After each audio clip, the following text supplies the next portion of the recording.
नमो अरिहन्ताय नमो सिद्धाणं नमो आयुर्दानं नमो वज्राय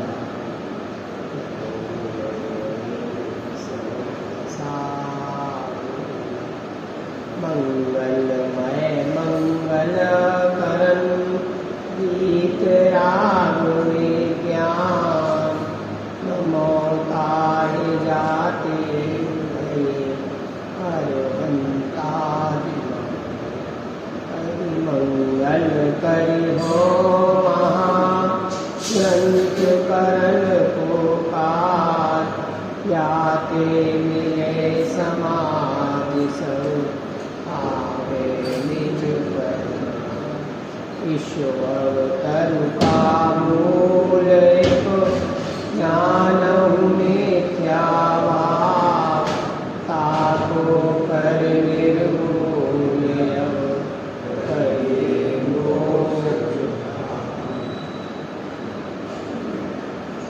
मोक्ष मार्ग प्रकाशक जी के 7वें अधिकार की चर्चा चलती है। आचार्य कल्प महापंडित टोडरमल जी साहब और उनके शिष्य के बीच में कुछ महत्वपूर्ण चर्चा जो हम और आप सबसे संबंधित है चल रही है। शिष्य ने प्रश्न किया था, किसी को याद है भाई कौन सा प्रश्न था? कि इस प्रकार जो रागादिक होते हुए आत्मा को उनसे रहित मानते हैं उन्हें मिथ्या दृष्टि क्यों जानना?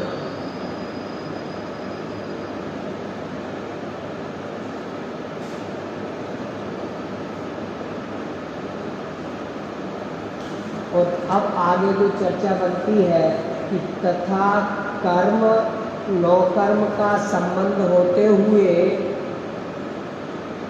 आत्मा को निर्बंध मानते हैं सो इनका बंधन प्रत्यक्ष देखा जाता है।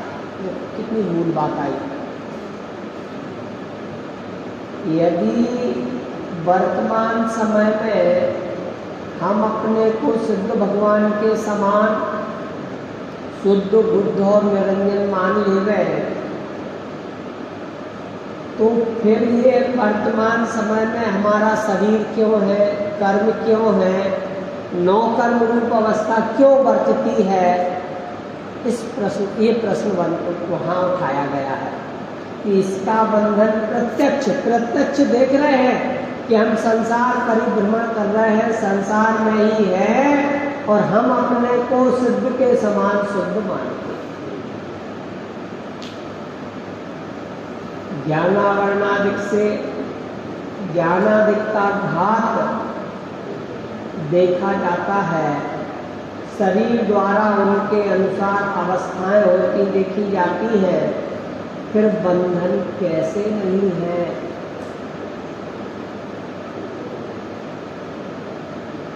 यदि बंधन ना हो तो मोक्ष मार्गी इनके नाश का उद्यम किस लिए करेगा? यहाँ कोई कहे कि शास्त्रों में आत्मा को कर्म नौ कर्म से भिन्न अवध स्पष्ट कैसे कहा है? उत्तर, संबंध अनेक प्रकार के हैं। वहाँ तादात्म्य संबंध की अपेक्षा आत्मा को कर्म नौ कर्म से भिन्न कहा है, क्योंकि द्रव्य पलटकर एक नहीं हो जाते और इसी अपेक्षा से अवध स्पष्ट कहा है। तथा निमित्त नैमित्तिक संबंध की अपेक्षा बंधन है ही। उनके निमित्त से आत्मा अनेक अवस्थाएं धारण करता ही है, इसलिए अपने को सर्वथा निर्बंध मानना मिथ्या दृष्टिपना है।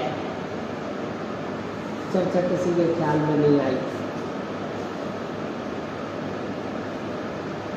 देखो पीछे से उठाते हैं कि निश्चयाभासी मिथ्या दृष्टि कहता है कि मैं तो वर्तमान अवस्था में परिपूर्ण शुद्ध हूँ, कौन कहता है? निश्चयाभासी मिथ्या दृष्टि।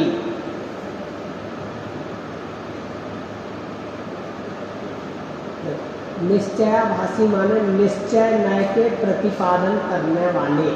आभासी निश्चय का कथन हो तो वो तो सम्यक ज्ञान का कथन हो गया, पर आभासी माने आभास। आभास माने अनिर्णय, अनिर्णित व्यक्ति का कथन है कि आत्मा तो शुद्ध बुद्ध निरंजन है वर्तमान समय में। देख लो, ये लिखा है शास्त्रों में।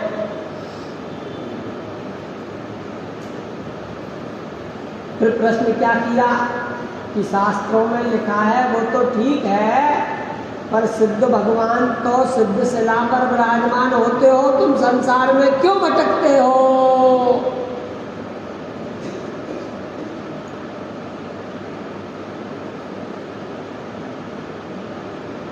हम और आप में ही कई लोग ऐसे हैं, मैंने प्रत्यक्ष देखे हुए हैं। क्या कहूँ, कहूँ कि नहीं कहूँ, बड़ी असमंजस की स्थिति है।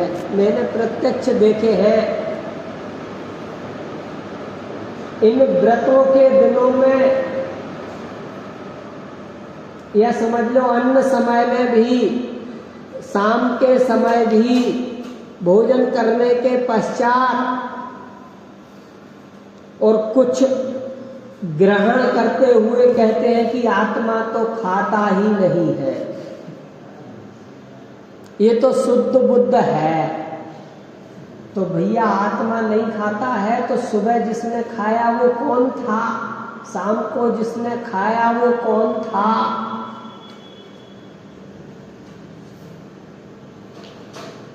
कौन था जब आत्मा नहीं खाता है तो? हैं? शरीर खाता है।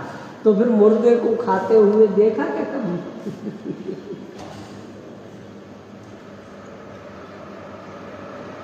वो भी नहीं खाता, फिर खाता कौन है? अब देखो भाई, हमने तो देख रखा है, पढ़ रखा है, और जैन धर्म के अनुयायी है, और जैन शास्त्रों में तो ऐसा ही लिखा है। यद्यपि ये बात परिपूर्ण सत्य है कि आत्मा कुछ खाता पीता नहीं है, आत्मा तो स्पर्श स्वभावी है, आत्मा तो ज्ञानानंद स्वभावी है, अनंत सुखों से भरपूर है, परंतु हम उस परम पवित्र आत्मा की बात करते हैं जो अपने में अपनापन करके सिद्धत्व को प्राप्त हुए हैं। और हमारा आत्मा कैसा है कि एक अकेले अपने में अपनापन नहीं है और जगत की सब वस्तुओं में अपनापन है।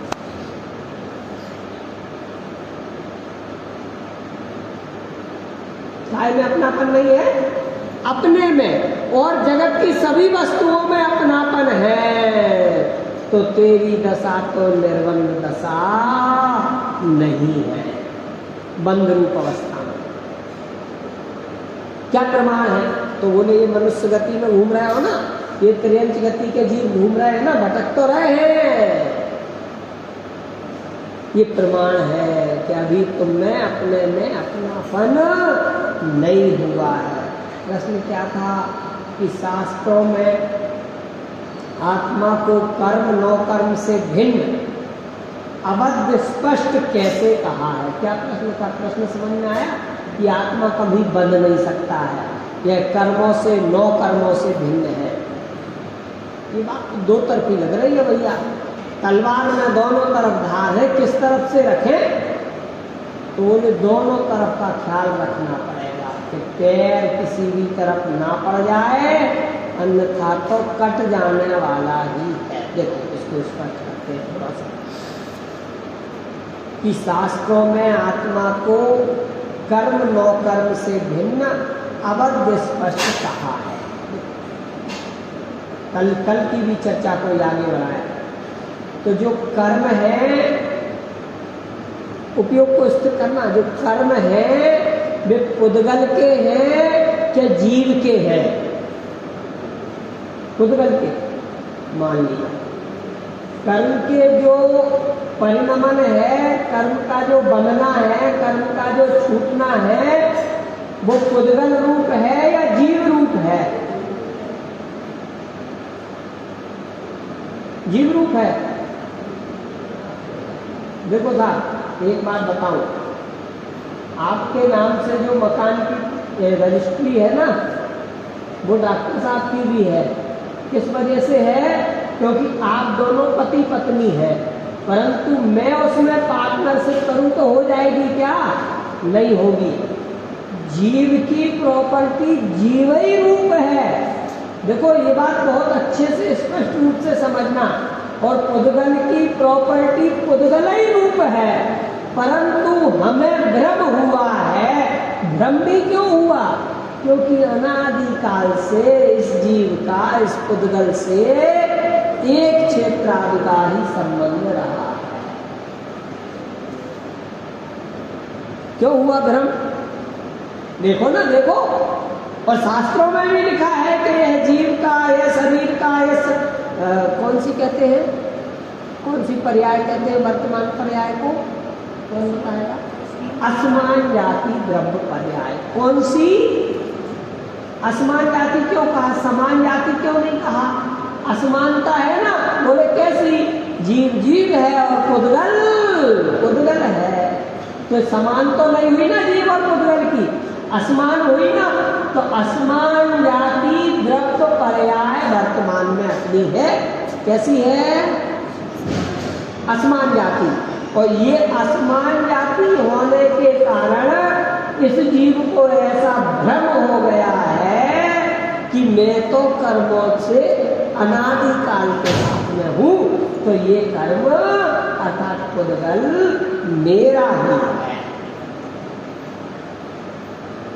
थोड़े वापस पीछे पहुंच गए, पर क्या भ्रम हुआ?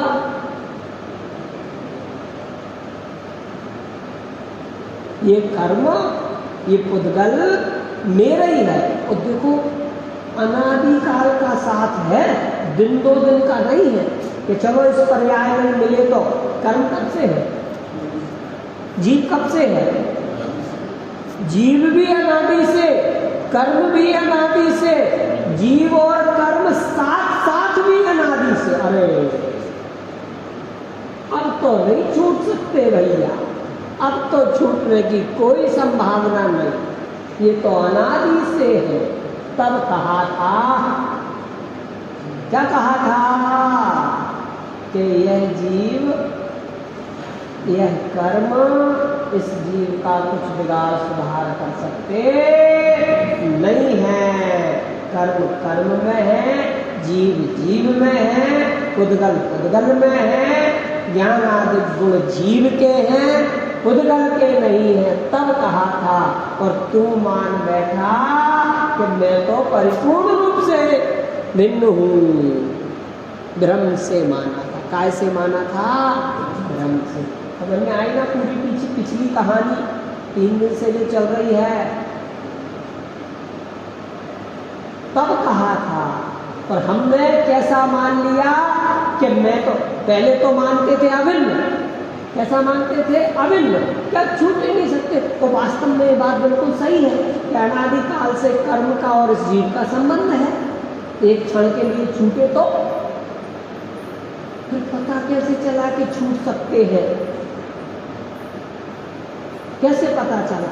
अरे जो अनंत सिद्ध हुए हैं उनका संबंध छूटते हुए देखा ना। अरे देखा, छूटते हुए देखा है, तो मेरा भी छूट सकता है, ऐसे माना।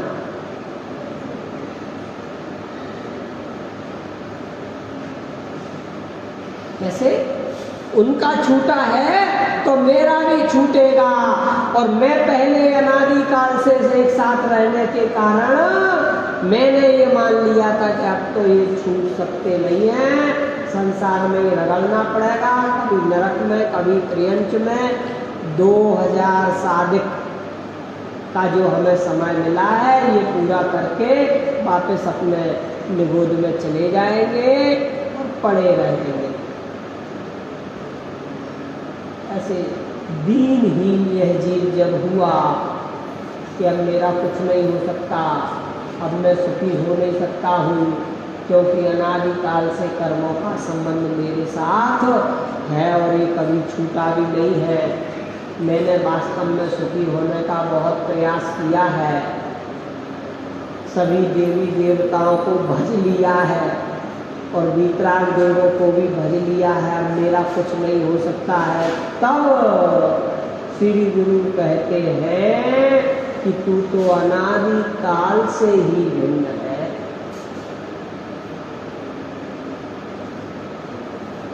एक में तो तू कभी हुआ ही नहीं है। कर्म कर्म रूप रहे, जीव जीव रूप रहा, बिल्कुल कोई संबंध नहीं है। तेरी प्रॉपर्टी तेरे नाम आज भी है और जीव की प्रॉपर्टी जीव के नाम आज भी है। कहीं से कहीं तक कोई फर्क पड़ने वाला नहीं है। ऐसा सुना तो ये जीव स्वच्छंद हो गया, तो मैं तो सिद्ध के ही समान हूं।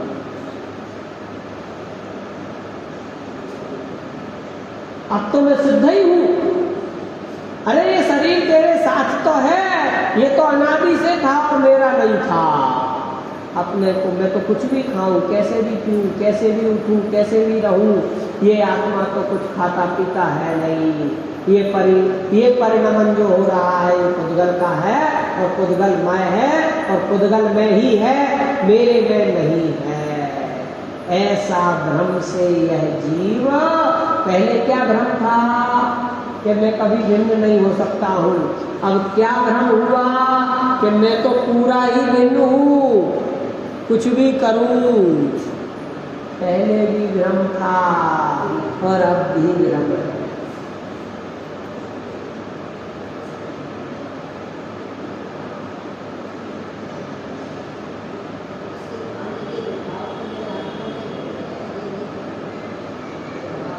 देखो ये जो विभाव परिणति हो रही है ये क्यों हो रही है, नहीं ना, सुनो तो क्यों हो रही है।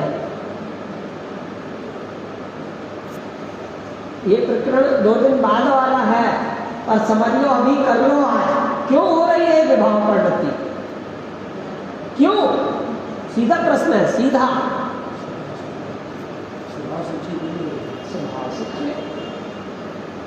ये आठ परिणमन चल रहा है। कहा तो गया था आपको सब्जी लाने के लिए और आपको तो पूरी बाजार की जानकारी है। क्यों है? क्योंकि इंटरेस्ट है ना मुझे कि सामने वाले ने आज तो पर्युषण के पर्व के दिनों में भी 9:30 बजे दुकान खोल ली, 9 बजे दुकान खोल ली।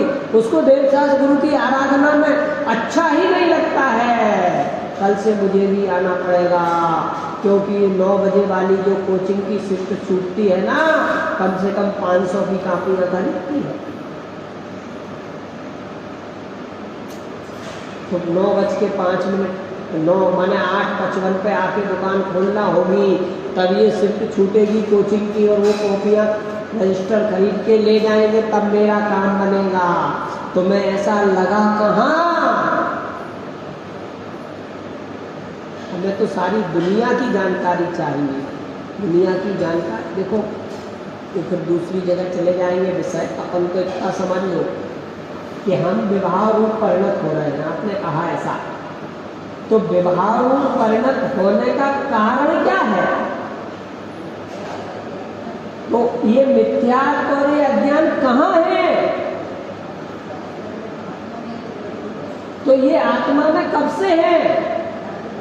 अनादिकाल से है। तो किसी अनादिकाल वाले के मिटे कि नहीं मिटे?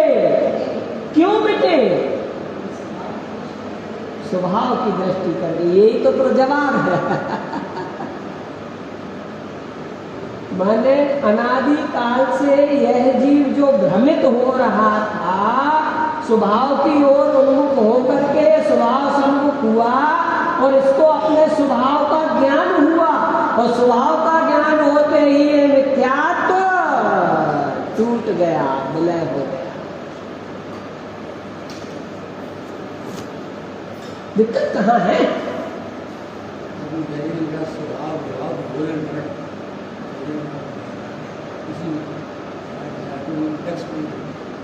अपराध हमारा है, ये बात हम क्यों स्वीकार नहीं करते? पहले क्या अपराध था भैया? अब वो तो मुश्किल है हमारा सुखी होना। तो हम तो घर परिवार में ऐसे फंसे हैं, ऐसे चक्रे में फंसे हैं। वो देखो ना, तो आज तक प्लाट की रजिस्ट्री हुई, पैसे दे पाए ना, वो मंदिर का काम पूरा हुआ, और वो देखो बच्चे भी बड़े हो रहे हैं, उनका भी ख्याल करना। हम तो, हमारा तो कभी कल्याण हो नहीं सकता। सब भ्रम पाल के गए। ये पामरता बैठ गई। तब कहा भैया क्या करता है, कहीं भी रहे, अरे निरोध अवस्था में रहने पर भी तेरे केवल ज्ञान की शक्ति यथावत थी। किस कारण कहा? द्रव्य अपेक्षा, पर्याय अपेक्षा नहीं, द्रव्य अपेक्षा कहा। अरे क्या करता है रे जीव? कौन दिगंबर, कौन श्वेतांबर, किसी भी अवस्था में त्रियंच हो तो नरक में हो। और नरक में जिसको सम्यक दर्शन हुआ है और नरक में पहुंच गया, जो जी नाम बताऊं, कौन पहुंचा था? जिनने यशोधर मुनिराज के गले में सर्प डाला था, कौन थे भाई? राजा श्रेणी गए, सम्यक तो लेकर के गए, तीसरे नरक तक गए। तो वहां जब वो तलवार चला रहे होंगे तो इसको लग नहीं गया, मैं तो सम्यक दृष्टि हूँ, ऐसे चल रही होगी। अरे ऐसे ही चल रही है जैसे और नारकियों की चलती है, कोई फर्क नहीं पड़ रहा है। हर क्षण मार काट मची हुई है, हर क्षण। और अंदर परिणति मैं इन सबसे भिन्न काली ध्रुव भगवान आत्मा हूँ, ऐसा निर्णय। बड़ा आश्चर्य लगता है, हमको हंसी लगती है, कैसे ऐसा कैसे हो सकता है? भरत चक्रवर्ती 96,000 रानियां और जग से विरक्त, वो रामचंद्र जी अपने भैया लक्ष्मण को 6 महीने तक कंधे पर लेकर के घूमते रहे, और सम्यक दृष्टि, साधारण सम्यक दृष्टि नहीं, छायक सम्यक दृष्टि नहीं, तद्भव मोक्षगामी।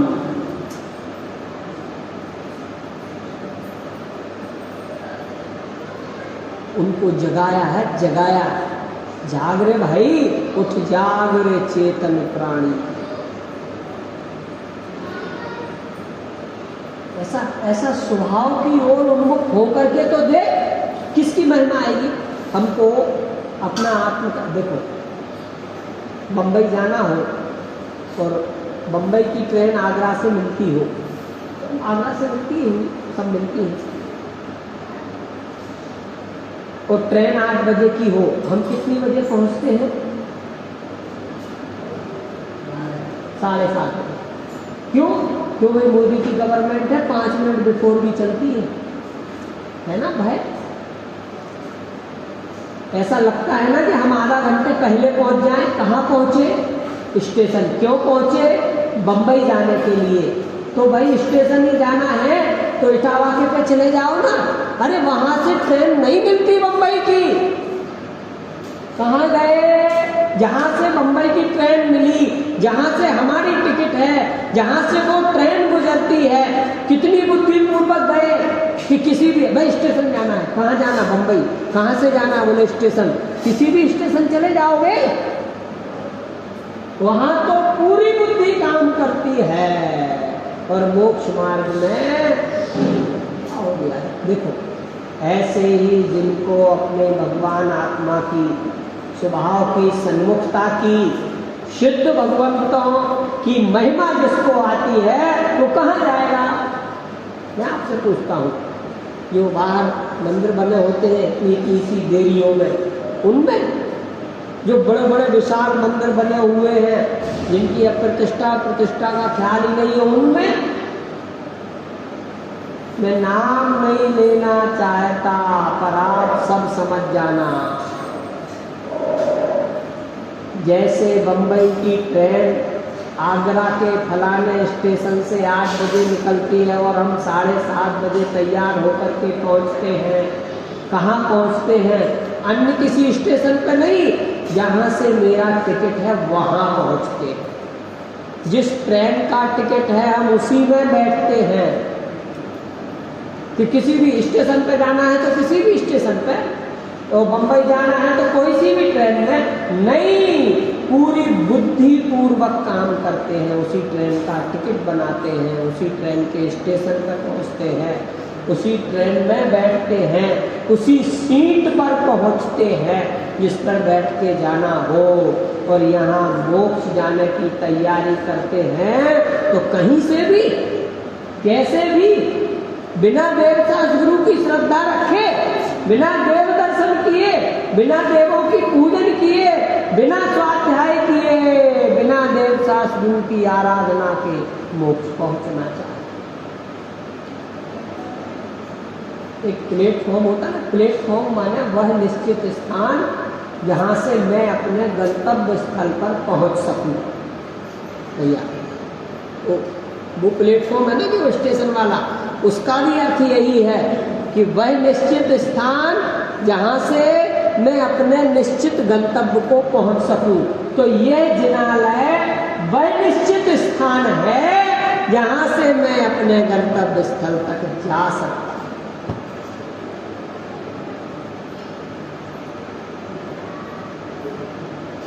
ये अभी जहाँ बैठे हैं ये इसको भी स्वीकार करना है। इसको स्वीकार किए बिना यह जीव स्वच्छंद होकर अपना भाव भ्रमण ही बढ़ाने वाला है। देखो उपयोगिता है, बिना स्टेशन पहुँचे आप कैसे ट्रेन में बैठेंगे? तो बिना देवदास गुरु की भक्ति आए आपको अपने स्वभाव का भान कैसे हो जाएगा? अपने आप अपरस।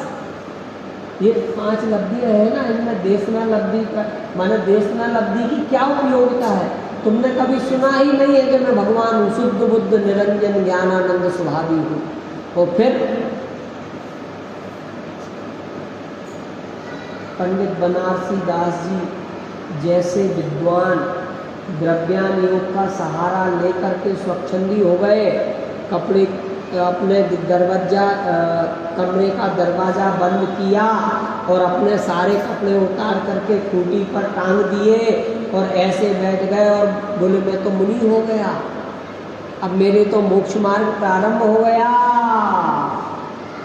तब किसी करुणानियोग और चरणानियोग के विशेषज्ञों की नज़र पड़ी और वो उन्होंने उनसे भी कहा पंडित विद्वानों से कि चलो अपन तो मुनि होए और अपनी आत्मा का ध्यान करें। ऐसा कहा। जो चरणानी योग और करणानी योग के विशेषज्ञ थे उन्होंने पंडित बनारसी दास जी से कहा आप पथ से भ्रमित हो रहे हो। बोले क्यों? यद्यपि द्रव्यान योग आत्मा को वर्तमान अवस्था में भी शुद्ध स्वीकार करता है, परंतु इसमें जो मलिनता है इसका तो विचार करो।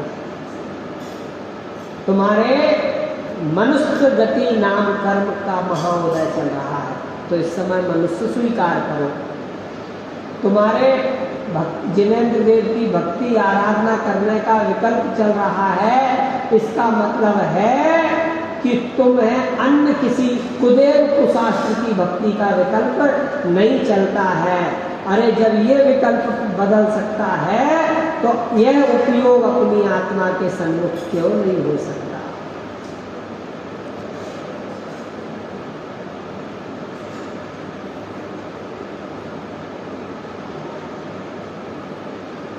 देखो गुरु देव शास्त्र धर्म मैंने इतना मान लो एक ही शब्दों में कहे कि एकमात्र वीतरागता के आराधक ही उस परम पद को प्राप्त कर सकते हैं जो हमारे भगवान महावीर स्वामी ने किया है और पूर्ण सुखी हुए। बाकी किसी भी राग में किंचित मात्र भी उपादेयता हृदय में है तो उस परम पद को प्राप्त नहीं कर सकते। अब देखना बात थोड़ी सी बदलेगी। वो भरत चक्रवर्ती जो 96,000 गानियों सहित अपना जीवन यापन कर रहे हैं, 96 अपने तो एक उनके 96,000, तो अपन तो उनसे पहले अपना मोक्ष मार्ग प्रारंभ कर सकते हैं। कर सकते कि नहीं कर सकते? कर सकते हैं, पर उनके 96 हैं और उन्होंने अपना मोक्ष मार्ग प्रारंभ किया है किस बल पर? अपने स्वभाव के बल पर। किसके बल पर? कि और कोई बल था, कोई जादू टोना था, वो चक्र आ गया था, उसकी वजह से उनके पिताजी मुनि ऋषभदेव को केवल ज्ञान हो गया था। किस वजह से?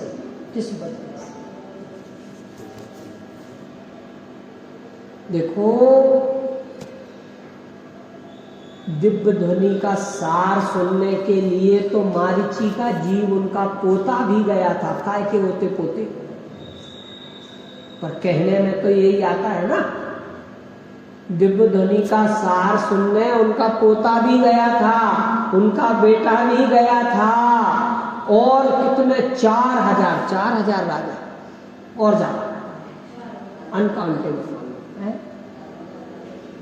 4,000 राजाओं ने भी दीक्षा ली थी, कंबल ने भी ली हो, और उनमें से कई भ्रष्ट भी हुए और कई स्वस्थ भी हुए। स्वस्थ माने अपने में स्थित हुए। तो जो स्वस्थ हुए उन्होंने अपना काम कर लिया, किस बल पर? और हम समुद्र में ओहो मंद पवन सुगंधित वायु, उसका वैभव देख के मणियों का उजाला, A to Z व्यवस्था, माने मुख ये समझ लो कि मुंह मांगी सुविधा मिल जाए। कल्पवृक्ष जो चाहिए, मुझे तो आज फलाने चीज की जरूरत है, ये खाना है, ये धन वैभव, जो चाहिए मन वांछित फल दाय। समझ शरण में जाकर के तो किसी ने क्या मांगा? बोले भगवान मेरी शादी हो जाए। ऐसे भी थे, ऐसे भी लोग गए। मैंने ऐसा उदाहरण आता है कि एक ग्वाला गया, ग्वाला जो गाय रखे था, और वो गाय से बहुत प्रेम करता था, और उसकी गाय समझ लो दूध वगैरह नहीं देती थी। तो मालूम क्या मांगा उसने? कि प्रभु मेरी गाय विधिवत दूध नहीं देती है, वो गाय दूध देने लगे, मैं कल उसको लेके आऊंगा, गाय को लेके पहुंच। ऐसे उदाहरण आते, पर उनकी इच्छा पूरी हुई। पर जिनको अपने संसार का अभाव करना था, परम पद को प्राप्त करना था, तो वो अरहंत भगवान ऋषभदेव अरहंत अवस्था में विराजमान थे। उनने उनको नहीं, किसको देखा? उन्होंने जिसको देखा था उसको देखा। समुख शरण का वैभव नहीं भाया, वो देवों की बनी हुई अद्भुत व्यवस्थाएं नहीं भाई। क्या भाया? प्रभु जिसको आपने देखा है, जिसके आश्रय से आप अनंत सुख प्राप्त कर रहे हो, दृष्टि हमारी ओर जा ही नहीं रही है, अपनी ओर ही है, वह दृष्टि मेरी हो गई और सुखी हुए। समझो तो, विचार तो करो। एक होम तृण काल में परमारथ लो पंथ, 3 काल में एक ही रास्ता है सुखी होने का, और कोई दूसरा नहीं। चाहे वो अंजन चोर के रूप में हो, चाहे वो गुरुदत्त मुनिराज के रूप में हो, चाहे राजा श्रेणिक के रूप में हो, चाहे भरत चक्रवर्ती के रूप में हो, चाहे मारची के रूप में हो, रास्ता एक ही। तो फिर पंडित जी हम लोगों का तो कुछ कहा ही नहीं, चाहे सेठ सुदर्शन के रूप में हो,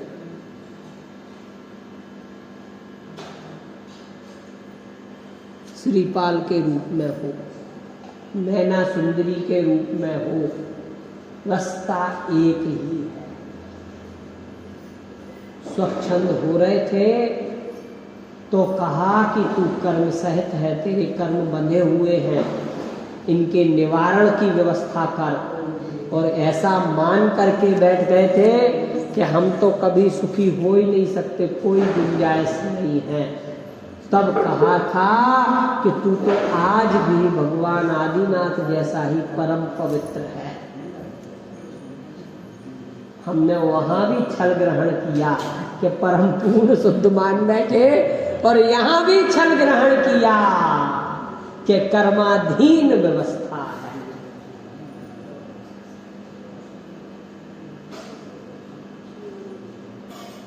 कर्म बड़े बलवान जगत में प्रेरक है, बस ऐसी मान ली, वो हो गया। आम आदमी के अन्य नहीं लेना। मैं एक बात कहता हूँ, ये बुजुर्ग हमारे यहाँ बुंदेलखंड में ही है, वहाँ तो काफ़ी सोना चलता है, तो किसी बुजुर्ग महिला से अपन बात करो ना कि अब आपके बस की नहीं है, बस माने ताकत नहीं है कि स्वयं भोजन बनाएं, अब आप अपनी बहू के हाथ से ले लिया करो, और शुद्ध सात्विक वो भी बढ़िया बनाती है, कैसा कैसे भरोसा करें? मतलब पता नहीं बच्चों को छू ले और फिर भोजन बनावे।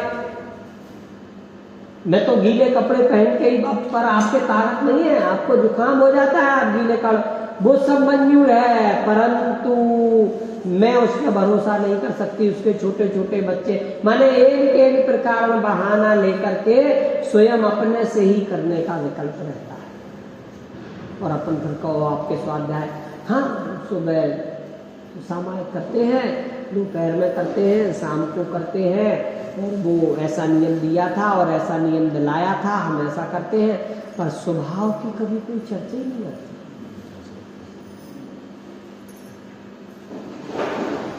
मैंने आश्चर्य होता है, 50, 60, 65 और 70 वर्ष की उम्र हो जाने के बावजूद भी स्वभाव की कोई बात ही नहीं है, बस अकेला शुद्ध 16 का भोजन और सामायिक और जो भी जैसे प्रक्रिया है।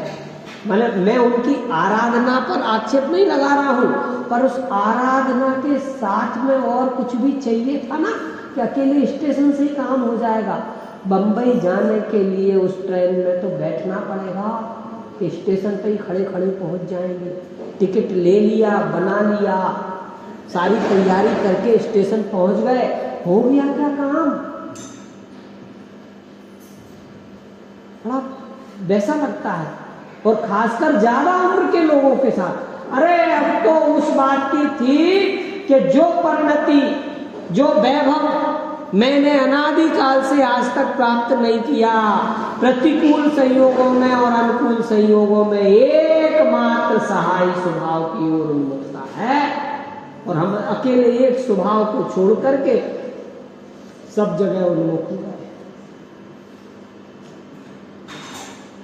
अभी विचार आया, ये पूजन किस लिए थी, ये स्वाध्याय किस लिए है, ये जिनेंद्र देव का अभिषेक किस लिए है? कभी आया विचार? बस के इतना इतना ही करने के लिए है।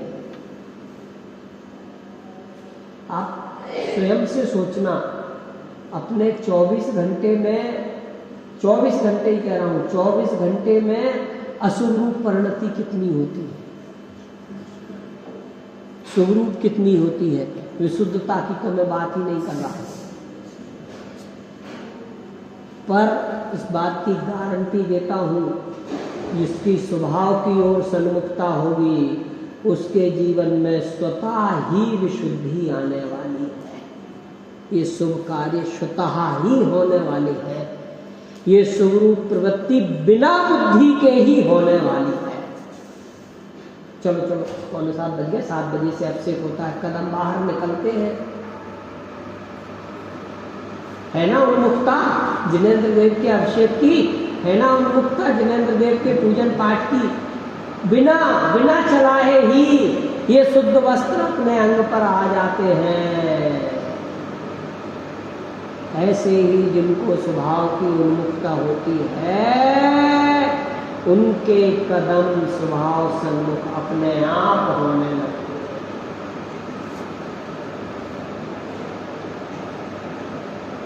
अपने आप स्वभाव के सन्मुख होने लगते हैं। संबंध अनेक प्रकार के हैं, वहाँ तादात्म्य संबंध की अपेक्षा आत्मा को कर्म नौकर्म से भिन्न कहा है, क्योंकि द्रव्य पलटकर एक नहीं हो जाते। क्या लिखा? द्रव्य पलटकर एक नहीं हो जाते। और इसी अपेक्षा से अवध स्पष्ट कहा, तथा निमित्त नैमित्तिक संबंध की अपेक्षा बंधन है ही। निमित्त नैमित्तिक की अपेक्षा बंधन है ही। उनके निमित्त से आत्मा अनेक अवस्थाएं धारण करता है। किनके निमित्त से? कर्म के निमित्त से आत्मा अनेक अवस्थाएं धारण करता है। इसलिए अपने को सर्वथा निर्बंध मानना मिथ्या दृष्टि बना। तो मुझे समझ में नहीं आ रही बात। वहां कह रहे हैं कि अपने को संपूर्ण रूप से निर्बंध स्वीकार करना। हाँ कह रहे हैं एक बार करके तो देखो। कल जो बात मैंने कही थी कि 70 कोड़ा कोड़ी के बंध की स्थिति इस समय जहाँ बैठे हैं वहां भी, घबराना नहीं, वहां भी मंदिर जी में 70 कोड़ा कोड़ी का बंद हो रहा है। हाँ हो रहा है। क्यों हो रहा है? क्योंकि मिथ्यात्व नाम की प्रकृति हमारे बनी हुई है। और मंदिर के बाहर और वो युद्ध करते हुए भरत चक्रवर्ती, उनके 70 कोड़ा कोड़ी का बंध नहीं हो रहा है। अब विचार कर लो क्या करना है। स्वभाव की उन्मुख होना है या विवाह रूप ही परिणत रहना है। पंडित जी ये बात जमीन है, हम तो कल से नहीं आएंगे, युद्ध करने जाएंगे, क्योंकि युद्ध करने में निर्जरा हो रही है। क्यों साहब, इस जगह दिमाग कितना तेज चलता है। अरे भैया, इन स्वभावों को छोड़ करके क्यों अपना संसार बढ़ाना। कभी इससे भी उत्कृष्ट परिणाम किए होंगे। जो कर रहे हैं ना, इससे भी उत्कृष्ट परिणाम किए होंगे। और उन उत्कृष्ट परिणाम के सद्भाव में आज हमें माँ जिनवाणी, जिनेंद्र देव और जिन गुरुओं का सहयोग मिला है। और ये तो ठीक हित अहित करने के विचार की बुद्धि मिली हुई है भैया। काय की बुद्धि? काय की बुद्धि? हित अहित करने के विचार की बुद्धि मिली। सबसे महत्वपूर्ण बिंदु तो ये है। और हम इस पर्याय, इस प्राप्त पर्याय से, स्त्री पर्याय से, हाँ स्त्री पर्याय से, अरे मोक्ष तो होगा नहीं। जिनको मुक्ति मोक्ष चाहिए होता है उन्हें मोक्ष होता ही नहीं है। जिनको अपने स्वभाव में स्थिर होने की भावना होती है मोक्ष तो उनका होता है।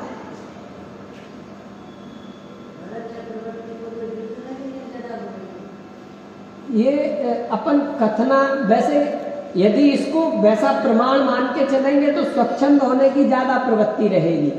अब वो अगर पीछे की उनके पीछे का जो बेस ख्याल में नहीं है ना, क्यों हो रही है निर्जरा? वो तो युद्ध कर रहे हैं, उनके तो 96,000 रानियां हैं। हमारे तो एक पत्नी से बंधन चलता है, उनके तो 96,000 रानियों से 96,000 गुना बंधन चलेगा।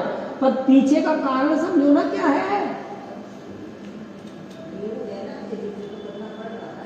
क्यों करना पड़ रहा है? नहीं कर रहे हैं, नहीं कर रहे हैं। निर्णय हो गया। काय का निर्णय? काय का निर्णय? इस बात का निर्णय हो चुका है कि यह जगत का कोई भी पदार्थ, संयोग और निमित्त मेरे सुख के कारण नहीं है, परंतु पर्याय की कमी के कारण जो मेरे एक कसाय चौकड़ी के अभाव रूप दशा हुई है उसका नियोग ही ऐसा। देखो, एक कसाय चौकड़ी के अभाव रूप दशा गृहस्थी की और 2 कसाय चौकड़ी के अभाव रूप दशा व्रती की। व्रती माने ये 11 प्रतिमाओं का जो स्वरूप बताया है। और 3 कसाय चौकड़ी के अभाव रूप दशा मुनिराजों की। तो जिनके मिथ्यात्व चला गया है उनके 41 प्रकृतियों का बंध रुक गया। अब वो कुछ भी करे, कुछ भी करे का मतलब समझ गए हो?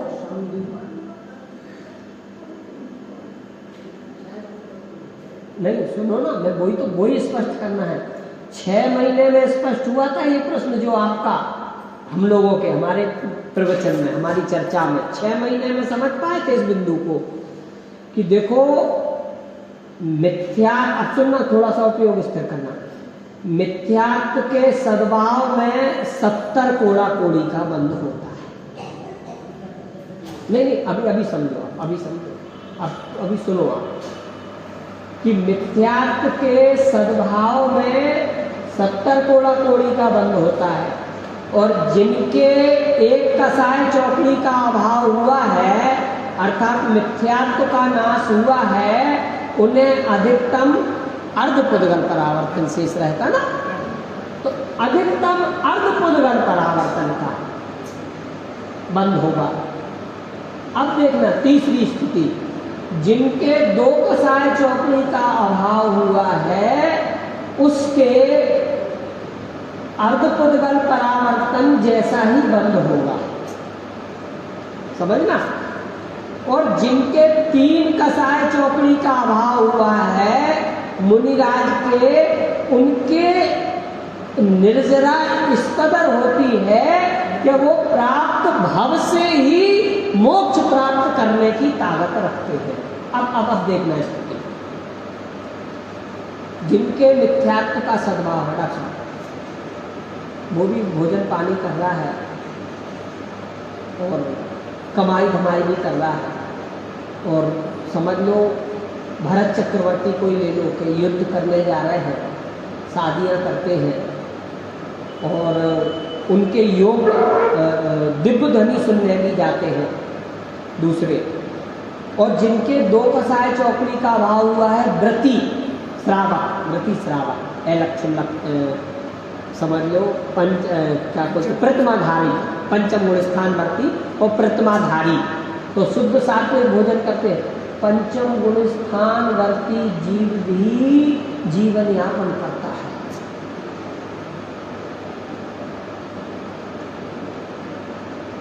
और जो 3 कसाय चौकड़ी का अभाव हुआ, वस्त्र आदि और घर परिवार का छूटना हुआ, उनके सारे काम समाप्त करते। तपसैल नदी तट पर तल तल वर्षा की झड़ियों में समता रस पान किया करते, सुख दुख दोनों की घड़ियों में। अब आप विचार करो, एक मिथ्या दृष्टि जीव है, वो कैसा भी आचरण करे, भाई साहब एक मिथ्या दृष्टि जीव है, वो कैसा भी आचरण करे, उसको 70 कोड़ा कोड़ी का बंध है भैया। और एक सम्यक दृष्टि जीव है, उसका आचरण कैसा भी हो, युद्ध करता हुआ भी, चक्र चलाता हुआ भी, उसको अर्धपुद्गल परावर्तन से ज्यादा बंधन नहीं है।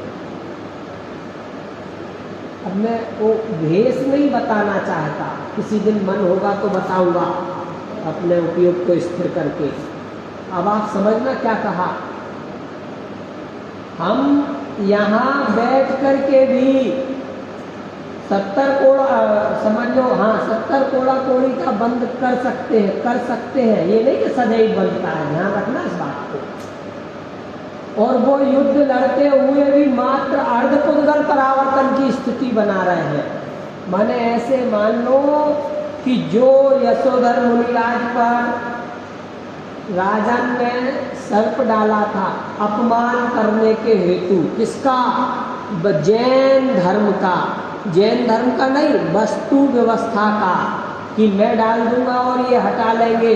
माने अश्रद्धान रूप बरतना था, अश्रद्धान माने मिथ्यात्व रूप वर्तन था, मिथ्यात्व अवस्था में। और मिथ्यात्व अवस्था में सर्प डालने का कौन सी आयु बनी थी, कौन सी गलत? 7वें नरक की, और वो बाद में परिणत हुई 3रे नरक में। तो ये काय का प्रभाव है? काय का प्रभाव है? पहले की ना, पहले नरक की ना, पहले नरक की आयु बंधी, तो ये काय का प्रभाव है? बंधी कौन सी अवस्था में थी? मिथ्यात्व अवस्था में। और उदय किस अवस्था में आई? तो कौन सी हो गई? पहले की। अब लगा लो आप ताकत मिथ्यात्व की और सम्यक की। माने जब वस्तु तत्व का निर्णय हुआ तो चाहे, अब देखो और थोड़े आगे बढ़े, वो नरक में है, नरक में रहते हुए भी क्या उनके सम्यक छूटा है? नहीं छूटा। तो नरक में मार काट मची हुई है और उस बीच में भी वस्तु तत्व का निर्णय होना, रहना, ये दर्शाता है कि यह जीव मोक्ष में ही हुआ। गति कोई बाधक नहीं है, गति कोई बाधक नहीं रही, गति कोई बाधक नहीं होती। बाधक तो तेरे स्वयं का निर्णय होता है कि सुख पाए। हाँ, तो वेदना सम्यक हुआ होता है ना, क्या दिक्कत है? अरे नरक में कौन सा सम्यक होता है? वेदना सम्यक तो होता है। और कैसा वहाँ की स्थिति, अपना भी समय हुआ है, 2 मिनट में समाप्त करते हैं। वो जब जीव नरक में जाता है और माँ बेटे एक साथ मिलते हैं तो वो असुर कुमार पता है क्या कहते हैं? ये वही माँ है जो तेरी आंख में उंगली डाल के आंख फोड़ना चाहती थी। ये वही माँ है, ये वही माँ, ये वही माँ। माँ जो काजल लगाती थी ना, काजल, कि मेरे बच्चे को नजर नहीं लग जाए किसी की, तो वो असुर इंद्र उसको ऐसा कहते हैं, भाई वो तो अच्छा हुआ कि तू आंख बंद कर लेता था, नहीं तो ये तो तेरी आंख फोड़ डालती। ऐसे बढ़ाते हैं और मारकाट चालू, दैत दनादन, लगाओ इसको, लगाओ उसको, ये होता है वहाँ। उसके बीच में ही किसी को वस्तु स्वरूप का ख्याल आ जावे कि मैं त्रिकाली ध्रुव भगवान आत्मा परम पवित्र अवस्था को आज भी लिए हुए हूँ। यदि मेरे नरक गति नाम कर्म का उदय नहीं होता तो आज मैं सिद्धालय में विराजमान होता, परंतु मेरे नरक गति नाम कर्म का उदय है, उदय में है और मैं परिपूर्ण शुद्धता लिए आज परिपूर्ण शुद्ध हूँ। मैं भी अपने स्वभाव की ओर उन्मुख होकर के उस परम पवित्र परिणति को प्राप्त करूँगा जो प्रभुओं ने की है। ऐसे ही स्वभाव उन्मुख होकर के सभी सिद्धत्व को प्राप्त करें, ऐसी मंगल भावना के साथ में